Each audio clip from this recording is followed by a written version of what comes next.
sekarang persiapan landing. Ini yang Bapak harus pikirkan, persiapan landing. Sudah lepas landas, sudah berapa lama kita di atas udara? Kurang lebih 34 tahun. Di atas udara tentu ada turbulence yang mengganggu penerbangan kita sesama 91, yang bisa merusak ukhuwah atau persaudaraan. Apa itu? Yang pertama, kekuasaan. Berebut kekuasaan ini kadangkala bisa menyakiti persaudaraan. Jangan baper soal perebut kekuasaan. Kenapa? Allah sudah takdirkan. Manusia punya cita-cita, tapi pada akhirnya Allah pula lah yang akan menentukan. Pilkada bisa ribut orang, pilpres bisa ribut orang. Saya biasa ceramah di depan para jamaah, kalau urusan politik pilkada jangan baper. Coba lihat itu 2024, siapa yang bertanding? Bapak Prabowo. Lawannya siapa? Anies Baswedan. Siapa wakilnya? Muhaimin Iskandar. Siapa yang menang? Bapak Prabowo. Siapa menterinya? Muhaimin Iskandar. Kita masih ribut seangkatan karena salah milih gerbong. Biasa ini. Jangan sampai gara-gara perebutan kekuasaan kita ribut. Maafkan saya harus ingatkan kita, sudahlah. Sudah tidak saatnya lagi kita mau take off. Sekarang persiapan landing. Ibarat pesawat sudah diumumkan oleh kapten pilot, kita akan meninggalkan kecepatan tertinggi untuk menurunkan ketinggian persiapan untuk landing. Yang kedua, yang bisa merubah dan membuat turbulence, sombong. Apa itu sombong? Pakai barang mewah? Belum tentu, Pak. Islam tidak melarang pakaian mewah. Kadangkala harus mewah supaya apa? Supaya orang tidak menganggap remeh kita. Ibu-ibu mau pakai emas silahkan, kalau perlu tulis di sini 24 karat. Bapak-bapak mau pakai krokodil, cap buaya, yang katanya kalau asli kepalanya menghadap ke dalam, kalau palsu menghadap keluar, buaya darat. Silakan. Bapak mau pakai lus piton, silakan. Apa itu sombong? Belum tentu. Kapan dia sombong? Menghina anggotanya yang tidak pakai itu. Ibu-ibu Kapolda punya rezeki pakai barang mahal, silakan. Apa sombong? Belum tentu. Kapan dia sombong? Kalau dia remehkan orang yang pakai barang palsu. Sombong. Yang kedua, sombong itu menolak kebenaran. Sombong kadangkala kata Nabi 4 sebabnya datangnya sombong. 1, tambahnya kekuasaan. Tiba-tiba jadi Kapolda. Jangan sombong. Tiba-tiba jadi Kapolri. Ada batasnya. Apa batasnya? Pensiun. Senang tidak senang pasti pensiun, Pak. Saya kemarin acara, ada Kapolri, ada mantan Kapolri. Pasti pensiun. Pak Kapolri nanti tiba saatnya pensiun, Bapak masih mau pakai tongkat komando, lewat di anggota 91, orang baku bisi, sudah sakit itu Bapak, kasihan. Kapolri aja tidak boleh sombong, apalagi mantan Kapolda. Apa yang kita mau sombongkan? Yang kedua, bertambahnya sombong. Kata Nabi, apalagi bertambahnya ilmu, banyak gelarnya, mau sombong, jangan sombong. Ustadz punya peluang, punya sombong. Ada ustadz yang sombong, ada yang tidak mau menerima perbedaan pendapat, ada itu, Pak. Seolah-olah dia pemilik hak surga neraka, kayak dia panitia hari kiamat. Ada yang begitu, tidak bisa menerima perbedaan, dan ini yang banyak. Berbeda dalam Islam itu hal yang sangat wajar. Bahkan dalam sholat saja yang kewajiban kita 5 waktu, itu berbeda, sangat dikompromi. Coba lihat Bapak yang rajin sholat, itu posisi tangan setelah takbir kan beda-beda, Pak. Allahu Akbar. Ada imam mazhab di atas dada, ada yang begini, Pak. Maka ibu kadang-kadang lihat ada orang sholat gini kan. Ada lagi Allahu Akbar antara dada dengan pusat, dia begini. Yang ketiga, Allahu Akbar di atas pusat pas. Yang keempat, Allahu Akbar di bawah pusat. Jangan porno ibu. Yang kelima, Allahu Akbar pas lurus. Boleh, boleh. Silakan mau pakai yang mana. Mau begini silakan, mau begini silakan, mau begini silakan, mau begini silakan. Mana yang tidak boleh? Kalau bapak pakai semua. Allahu Akbar. Ini yang main 3 kaki, ini yang begini. Boleh. Jangan sombong gara-gara ilmu. Kita merasa cerdas, jangan sombong. Allah dalam Quran katakan, wa ma utitu minal ilm illa qalila. Saya tidak berikan kamu ilmu kecuali sangat sedikit. Kalau Allah marah, dikasih pikun kita, Pak. Ada pernah saya dengar ini cerita, wallahu alam benar atau tidak. Banyak sekali gelarnya, Pak. Profesor. Dikomplain sama istrinya sudah menjelang pensiun. Pak, biasanya kalau kau mau pergi mengajar, kau cium jidatku. Ini sudah 2 minggu kau tidak pernah cium-cium saya. Dalam hatinya, astagfirullah, berarti siapa yang saya cium selama ini? Ternyata pembantunya dia cium, Bu. Astagfirullah. Jangan juga modus pura-pura pikun, Pak. Yang ketiga, sebab turbulens, putusnya persaudaraan. Sakwa sangka. Sangka buruk. Kenapa saya sudah 3 kali pendidikan, sudah lemhanas dan segalanya, saya belum jadi jenderal? Sangka baik. Allah selalu memberikan yang terbaik. Saya selalu contohkan diri saya. Contoh, kan pernah saya daftar akabri, Pak Jenderal. Nggak lulus gara-gara ceper. Saya waktu itu komplain sama Tuhan. Kenapa kau lahirkan saya dalam keadaan pendek? Kau tidak rugi jadi Tuhan kalau saya lulus akabri. Ternyata saya lulus pakai baret putih, jadi ulama. Karena jadi ulama, mulai dari baret merah sampai baret hitam, saya ceramai kau semua. Baret putih, Pak. Allah kasih yang terbaik. Kita sudah kombes 5 tahun. Kok tidak dikasih? Allah tahu memang di situlah yang terbaik. Contoh, saya lagi berdoa, ya Allah, mudah-mudahan besok saya dapat private jet, saya bisa beli pesawat. Tiba-tiba Allah kabulkan besok.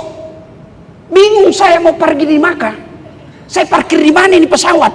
Di mana saya beli tiket? Di mana saya beli bayar bensinnya dan lain sebagainya? Itulah makna dari ayat la yukallifullahu nafsan illa wus'aha. Itu makna saya kasih kau beban sesuai kemampuanmu. Jadi sangka baik. Orang kalau sangka buruk, jangankan dalam satu kesatuan 91, rumah tangga aja bisa kacau kalau sangka buruk. Ibu-ibu kalau selalu sangka buruk sama suami pasti tidak bahagia. Telepon istrinya, telepon suami kalau sangka buruk, Bu, tenang perasaan. Telepon pagi tidak diangkat, oh lagi sholat duha. Tenang perasaan, Ibu. Telepon lagi siang tidak diangkat, oh lagi berjamaah di masjid. Telepon lagi jam 3 sore belum juga diangkat, oh dilupa HP-nya. Begitu masuk WhatsApp, saya lihat suamimu bonceng cewek cantik betul, oh berarti lagi nge-grab. Enak perasaan kan, Bu? Orang kalau sangka baik enak perasaan. Ya, kita berpapasan sesama angkatan 91 dalam sebuah acara pengantin, kok tidak disapa? Oh, berarti habis operasi matanya. Sangka baik. Orang yang selalu sangka baik, insya Allah banyak temannya. Sebaliknya, sangka buruk akan merusak persahabatan. Wallahu alam, ini cerita saja saya dengar, Bu.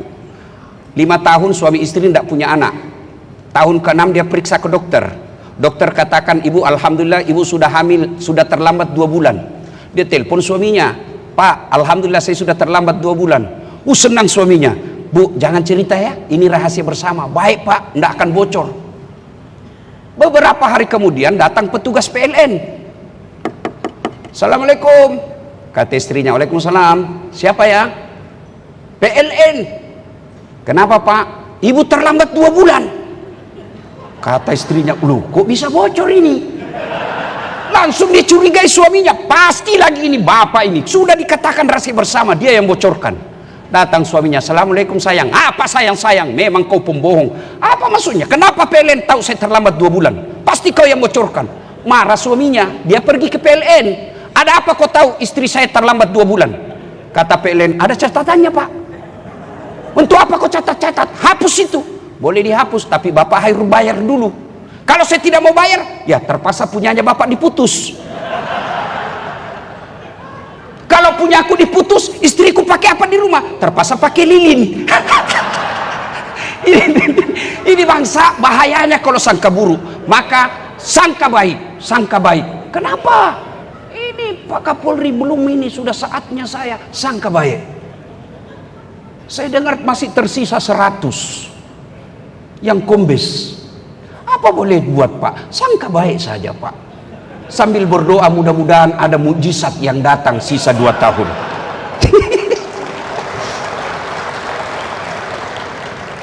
Bapak saudara-saudara sekalian, karena waktu terbatas. Nah, itu sekarang sebelum landing. Sebelum landing turun, sebelum pensiun, apa yang perlu supaya kita baik ini kembali 91? Yang pertama, saling memaafkan. Mungkin ada pernah disakiti perasaannya, saling memaafkan. Bagaimana cara saling memaafkan? Tidak cocok itu hanya dengan WhatsApp. Biasanya tradisi kita orang Islam di grup WhatsApp, minal aidin wal faizin, mohon maaf lahir dan batin, takabbalallahu minna wa minkum. Hihihi. Dia tulis itu, bahkan kadang-kadang stiker saja dia kirim. Tidak boleh begitu. Adabnya orang berminta maaf, berhalal bihalal bahasa kita Indonesia. Satu, jabat tangannya. Nah, bagaimana kalau dia perempuan Ustadz? Tidak boleh. Makanya saya kalau adik-adik mahasiswa saya yang saya ajar di Unhas, saya tidak mau jabat tangan Bu, saya begini saja. Kenapa? Dia cantik, dia masih muda. Masa Ustadz nafsu? Iya, saya juga manusia biasa. Ayat tidak mengatakan la taqrabus zina illa Ustadz, jangan dekati zina kecuali Ustadz. Ustadz juga hancur kalau cewek cantik. Iya, maka saya begini. 1, jabat tangannya. 2, pandang matanya.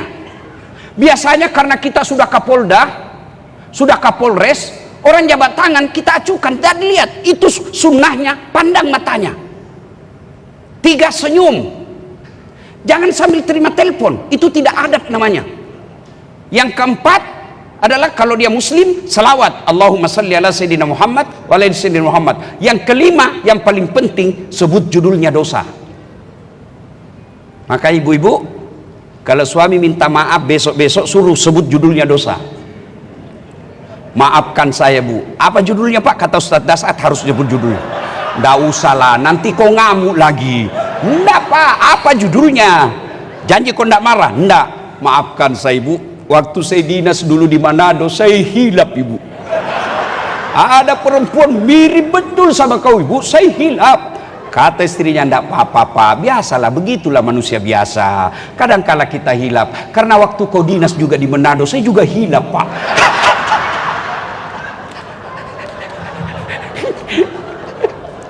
Mohon maaf. Ya. Tidak ada dalam Quran perintah. Dengar, tidak ada dalam Quran perintah meminta maaf. Yang ada adalah maafkan. Beri maaf. Innallaha yuhibbul muhsinin, kata Allah. Allah mencintai bukan cuma minta maaf, bukan cuma memaafkan, tapi berbuat baik. Minta maaf. Sebelum landing Pak, sebelum Bapak pensiun, jangan sampai pensiun meninggalkan luka dendam. Maka minta maaf. Apalagi hari ini, belum tentu kita bisa kumpul lagi seperti ini. Kenapa kita bisa kumpul dan mewah seperti ini? Karena angkatan 91 adalah Kapolri.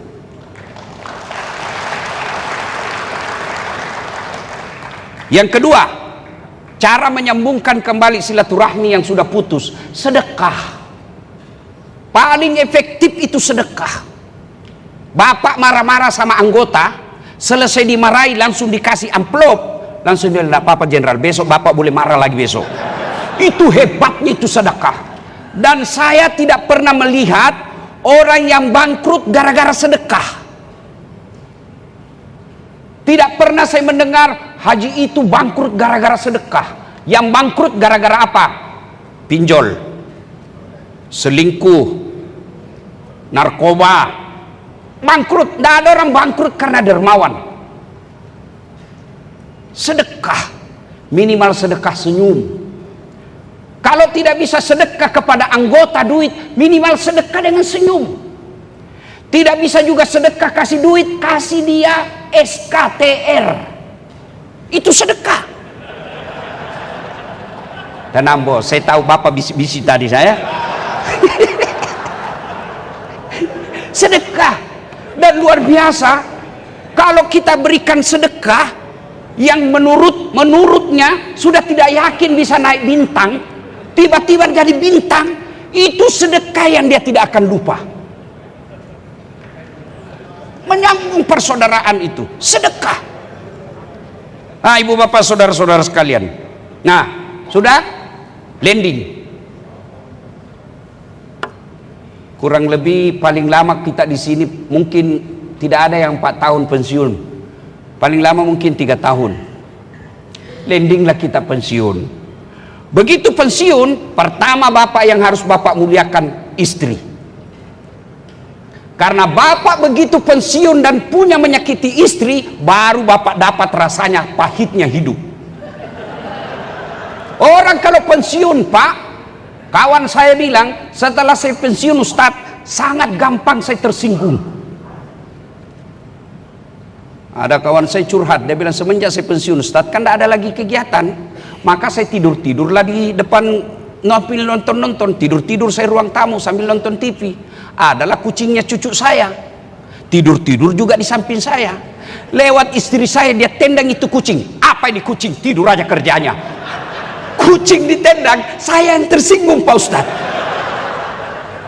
Maka bapak kalau tidak baik-baik sebelum pensiun, ini bahaya ini Pak.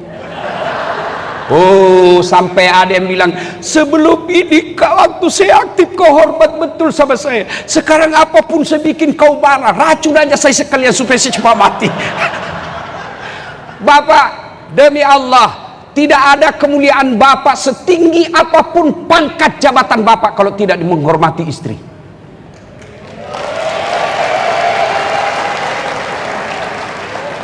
Lihat ini para jenderal di depan kita, tempat saya duduk. Jenderal penuh 4 bintang sampai bintang 3. Saya yakin sepenuh hati beliau bisa jenderal karena istri yang mendukung. Maka sebelum pensiun Pak, kasih hadiah istri. Itu perempuan kalau mau bapak dapati romantis dan sayangnya 2 saja rahasianya. 1, puji dia, 2, kasih hadiah. Tuh. Maka sebelum pensiun kasih hadiah yang terbaik. Ibu tidak percaya bapak, coba saya tanya. Ibu-ibu biar suami tidak pulang yang penting ada nah coba. Uangnya bapak dia cari, bukan kehadirannya bapak.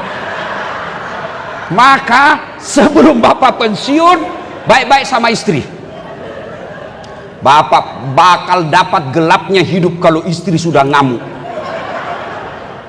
Sampai ada yang curhat sama saya bu, dia bilang Ustadz mahal cabai.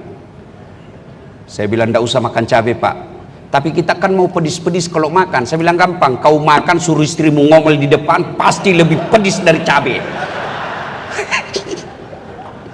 Sama istri.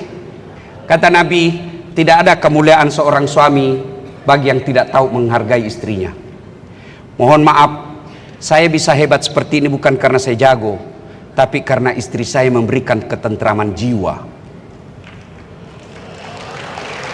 Mana bisa kita ceramah kalau istri ngamuk? Begitu 10 menit sebelum saya tampil, istri saya bilang, pulang kau. Tunggu dulu, pulang. Kenapa? Kesetrum anakmu. Wah, itulah hebatnya istri. Bapak bisa kerja jadi polsek, jadi kapolres, jadi kapolda, sampai jadi kapolri, karena istri memberikan ketentraman jiwa. Mana bisa kita baik pak? Makanya jangan sakiti hati perempuan. Begitu bapak pensiun, dia bakal balas dendam pak. Percaya. Hah?